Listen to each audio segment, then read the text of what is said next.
2026-এর সকালে রামকৃষ্ণ মিশন থেকে বিদায় নিয়ে বেরিয়ে পড়লাম পুরুলিয়ার জানা চেনা পথে। চারিদিকে নানা গাছগাছালি, নানা রঙের ফুলেরা। তবুও খুঁজে বেড়াই পলাশকে, পুরুলিয়ার রুখুসুখু জমির সন্তান মিষ্টি পলাশকে। কিছুটা যেতেই পথঘাট আলো করে পলাশ। আমি ড্রাইভারকে থামাতে বলি, সে তাড়াতাড়ি গন্তব্যে পৌঁছতে চায়। ও বুঝে নিয়েছে আমায়। বারে বারে থামাবো, নামবো, দেখবো, সময়ও নেব, তবু না দাঁড়িয়ে পার পাবে না। সোনামনা বলে দাঁড় করালাম। এত পলাশ ফুটেছে এবারে। পলাশ গাছ গায়ে গায়ে থাকে না, তবু চারিদিকে শুধুই পলাশ। লালে লাল হয়ে উদিছে নবীন প্রভাতের নবারুণ। এবারে সূর্যমুখীর চাষও দেখেছি। সেখানে লেখা, ফটো তুললে 30 টাকা দিতে হবে। দেখালো কিছু ছোট ছোট ছেলে মেয়েরা।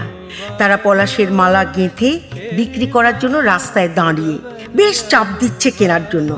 আমি ওদেরকে মালাগুলো নিজের নিজের গলায় ঝোলাতে বলি। ঝোলালে ফটো তুলে বলি, দে টাকা দে।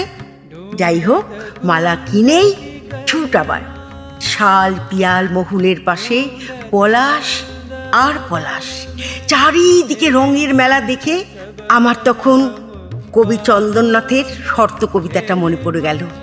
যে রঙে সেজে ওঠে পলাশ শিমুলেরা, সে রং খুঁজে পায় তারা তো অন্তরে। আমিও খুঁজে যাই সে রং প্রতিদিন। জানি না খোঁজ তার পাবো কেমন করে। খুশি কি জানে ওই শিমুল পলাশেরা, শুধু কি রং মেখে সে খুশি মেলে নাকি? রাঙানো যায় না তো মনে রাঙিনাকে। আমরা যদি শুধু শরীরে রং মাখি, রঙের উৎসবে সে রঙই চাই শুধু। রঙিন করে যারা ধূসর স্বপ্নকে, যে রং মুছে দেয় সকল ক্ষত আর আলোর দিশা দেয় মলিন সব চোখে। আবিরে রঙে রঙে না হয় রাঙা হব, তোমারই সাথে নয় মাতব উৎসবে।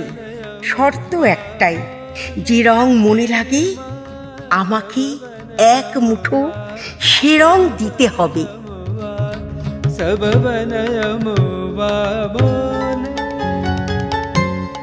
ওরে ভাই পাগল